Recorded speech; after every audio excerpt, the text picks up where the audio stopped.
This episode of Bullet Heaven was made possible with copies of the game provided by Limited Run Games, using Pack-a-Punch SCART cables from Retro Gaming Cables, and the OSSC from Video Game Perfection.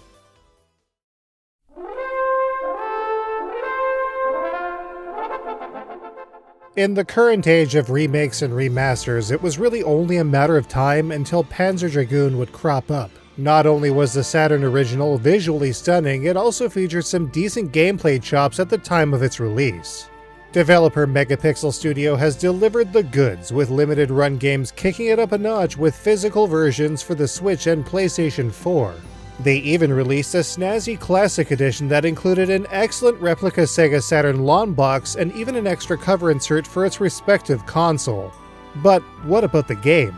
Well, it's time to take to the skies on our trusty Blue Dragon as we take a look at Panzer Dragoon Remake and the game it was based on in this episode of Bullet Heaven.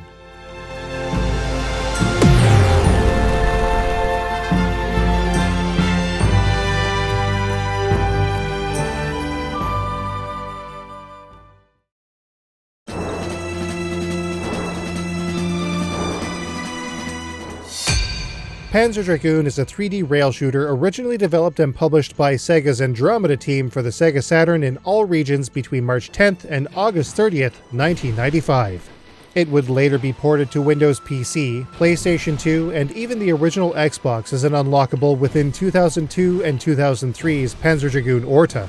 Panzer Dragoon as a concept was mildly influential, differentiating itself from the likes of games like Nintendo's Star Fox and very obviously inspiring the Sega Dreamcast and PlayStation 2's Rez, which was developed by Sega's United Game Artists team and is a topic for another video, spawning several sequels and various side titles across a couple of genres and numerous platforms. This is where it all began. So let's take a closer look.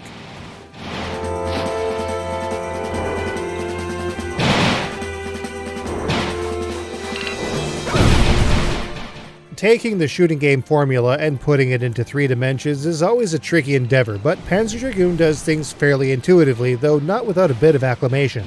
Originally made when analog control wasn't really a thing for console gaming, players use Hard 8 digital controls both to move their targeting reticle and pilot the Dragon at the same time. It may take a bit of getting used to, but once the player does, controlling the Dragon and laying waste to the player's opposition becomes second nature. Both normal and reverse controls are also available if needed. You know, for that realistic Dragonflight Simulator feel.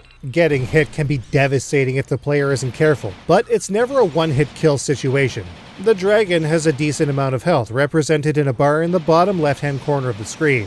While this life bar cannot be refilled mid-stage, it is replenished fully when the next stage starts. If the Dragon's health is depleted completely though, it's game over with the option to continue, so long as the player has a credit to do so. Thankfully, more credits can be earned through high kill percentages at the end of each stage. Now for the fun stuff. Players have access to 2 different attacks. The standard shot is fired by the rider one shot at a time as fast as the player can hit the fire button.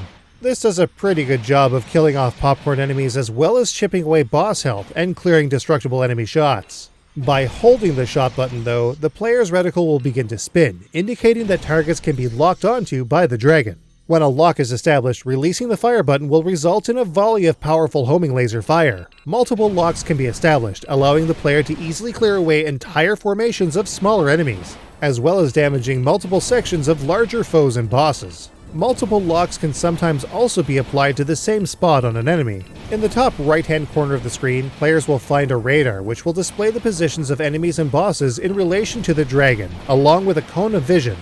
This area represents the visible area the player can see, and since enemies can approach the player from any direction, they'll need to be able to adjust the camera in order to attack them. This is handled with the shoulder buttons, with each press of either the L or R buttons swinging the camera 90 degrees in the desired direction. As any stage is played more and more, players should be able to better anticipate where enemy formations will approach, making things a bit easier with experience. Played over the course of 7 stages, Panzer Dragoon is a fairly straightforward survival-style shooting game. There isn't even much of a scoring system outside of attempting to get as high an enemy destruction percentage as possible. At the end of the game, the player gets an overall rating dependent on the average destruction percentage achieved. As such, there's a huge emphasis on exposition and presentation, as opposed to scoring, which is totally fine for the time that it came out. Generally speaking, we thought at first that Panzer Dragoon offered a moderate challenge, but we got to thinking, since the player can manually fire shots as fast as they can press the button, and there are 3 fire buttons, what if we used an arcade stick instead? The result? Oh, just an absurd amount of fire in a very short amount of time.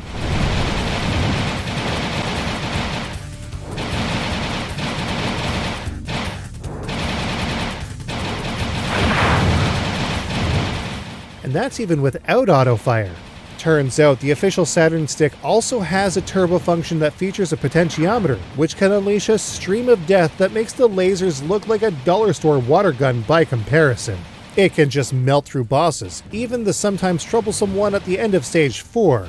Sometimes bosses can be shredded so quickly the player needs to wait for a new phase to start to continue damaging it.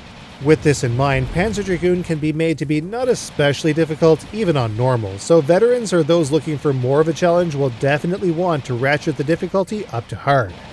Granted, the whole affair is pretty decent, and while later games in the series are clearly better, this is still a fun ride while it lasts.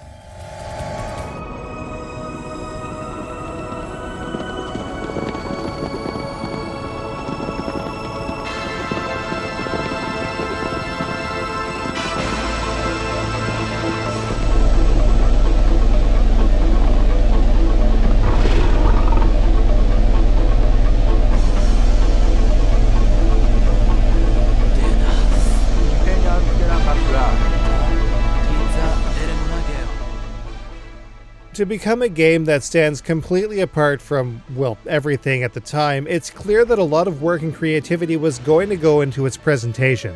As a 3D title on the less than 3D capable Saturn, and let's be honest, its 2D chops were far and away better than its 3D stuff, generally speaking, Panzer Dragoon successfully pulls off some pretty incredible visuals and effects for its time. The design in general, especially the enemy battleships and dragons themselves, are top-notch stuff, truly iconic. But the real standout is the excellent soundtrack composed by Yoshitaka Azuma.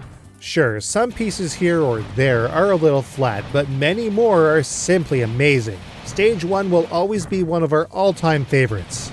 Better still, each track was composed to fit the exact length of each stage, which can help players anticipate enemy waves and formations. Nice! Panzer Dragoon is also very exposition heavy, steeped in the kind of lore befitting of the series it would eventually become. And it wasn't enough that the general design and incredible sound would become iconic in their own rights. No, an entire fictional language was also created just for the series.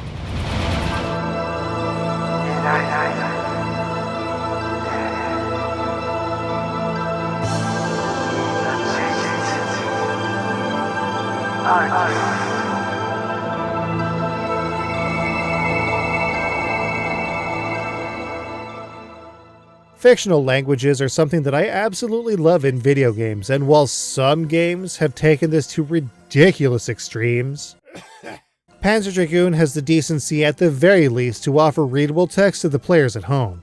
While its pre-rendered cutscenes are a little small and more poorly encoded than what we saw on the PlayStation at the time, they still tell the story more than adequately, which is just fine by us.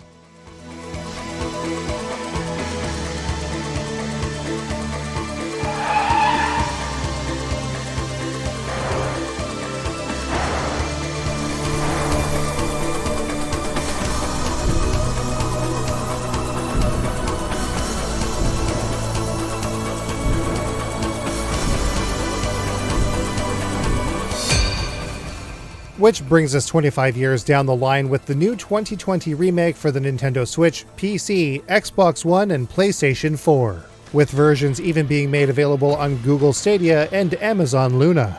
Panzer Dragoon Remake takes the established formula from the Saturn release, gussies up the visuals, enhances the viewable area with a full 16:9 playfield, and even adds optional controls featuring independent flight and aiming.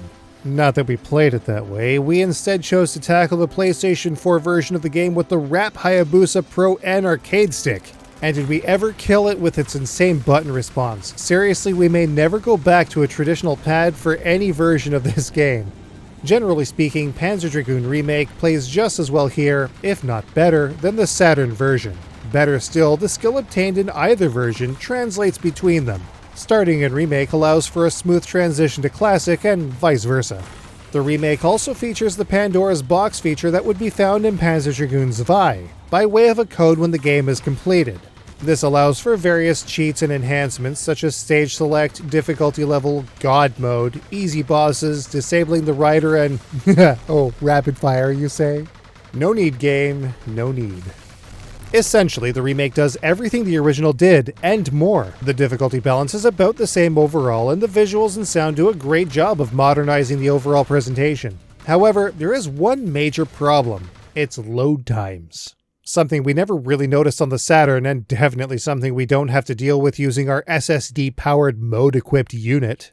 Still, the trade-off is a gorgeous, smooth, fluid gameplay experience in-game with comparatively little slowdown on a stock PS4. The Switch version, of course, will get bogged down more often, though it has a lower-spec 60 FPS performance mode for players looking to better smooth out the game. All good, but we found that the sound does suffer a bit, as when the dragon is hit, the sound that plays is much more subtle than in the Saturn version. And the sound balance is super blown out, especially with many explosions occurring at the same time. So, how does Panzer Dragoon and its modern remake stack up? Let's take a look.